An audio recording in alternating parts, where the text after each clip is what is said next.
اتنی نیگیٹیوٹی ہے کہ ہماری گاڑی کی سوئی جو ہے نا سٹارٹ ہی نیگیٹو سے ہوتی ہے. مثال کے طور پہ کسی کا فون کیا, اس نے فون نہیں اٹھایا, ہاں بھائی اب تو بڑا آدمی ہو گیا, اب کہاں فون اٹھائے گا, پہلے تو مجھے روز فون کرتا تھا, میرا نمبر دیکھ لیا نا اس لیے نہیں اٹھایا ہوگا.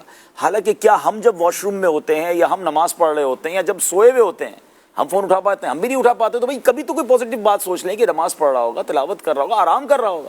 گھر پہ جا کر بیل بجائیں, بچہ آ کر بتا دے ابو گھر پہ نہیں ہے, فوراً پہلا خیال کیا آتا ہے؟ اندر ہوگا, جھوٹ بول رہا ہوگا. فوراً یہ نیگیٹو ہی کیوں سوچتے ہیں؟ یہ بدگمانی, یہ گناہ ہے, یہ بعض اوقات حرام کی طرف لے جاتا ہے, اور بعض اوقات بہت زیادہ اللہ کی ناراضگی, بدترین گناہوں میں سے, بدترین جھوٹ میں سے اس کو کہا گیا. لیکن اتنی بدگمانی بھر گئی ہے, کوئی بندہ بات کر رہا ہو کہہ رہا جھوٹ بول رہا ہے, اس کی بات کے سٹارٹ سے ہی پہلی بدگمانی کرنی ہے. اچھا بدگمانی یہ وہ گناہ اشفاق بھائی جس کے لیے پارٹنر کی ضرورت نہیں ہے. بہت سارے گناہ کے لیے پارٹنر چاہیے. مثال کے طور پہ آپ کسی کے ساتھ بیٹھیں گے تو جھوٹ بولیں گے, یا معاذ اللہ غیبت ہو سکے گی, یا بدنگاہی ہو سکے گی. یہ بندہ اکیلے اکیلے سوچی جا رہا ہے, اور اگر اس پہ یقین بھی کرتا جا رہا ہے اور اس پر عمل بھی کرتا جا رہا ہے, صرف سوچ پر گناہ نہیں ہے, یہ بھی ہماری شریعت نے آسانی رکھی ہے, مگر اس پر یقین کر کے اس پر عمل بھی شروع کر دے کہ ہاں یہ ہے ہی جھوٹا, یہ ہے ہی غلط, اور اس کو اپنے دل پہ بٹھا لے اور اس پر عمل بھی شروع کر دے, تو اب یہ وہ حرام کام ہے کہ آپ اکیلے بیٹھ کر حرام کا میٹر چلا رہے ہیں. اچھا یہ کئی بار ہوتا ہے کہ مثال کے طور پہ کسی کو دعوت پہ بلایا, محفل پہ بلایا, یہ علماء کے ساتھ بھی ہوتا ہے, نعت آپ کے ساتھ بھی ہوتا ہوگا, اور ویسے عام مہمانوں کے ساتھ بھی ہوتا ہے کہ کسی کو انوائٹ کیا اور وہ نہیں آیا. ہاں بھائی اب کہاں آئے گا, کوئی اور غلط کام ہوتا نا تو آ جاتا, فلاں جگہ یہ اس کو تحفہ ملتا تو آ جاتا.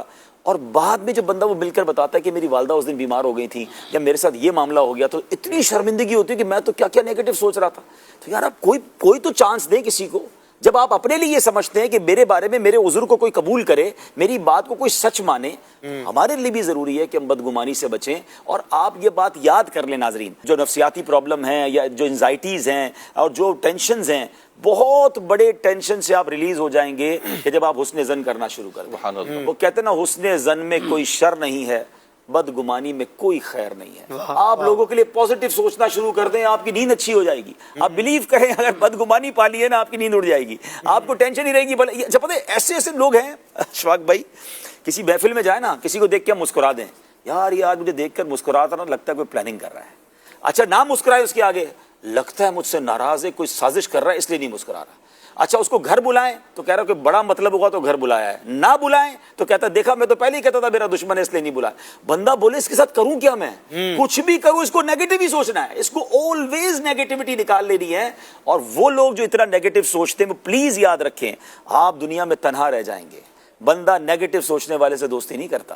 تھوڑے دنوں بعد آپ دیکھیں ایک ایک کر کے اپنے بھی دور ہو جائیں گے. آپ اتنے پازیٹیو رہیں, لوگوں کی خوبیاں تلاش کریں, ان کو اپریشیٹ کرنا شروع کریں, آپ ہر دل عزیز بن جائیں گے.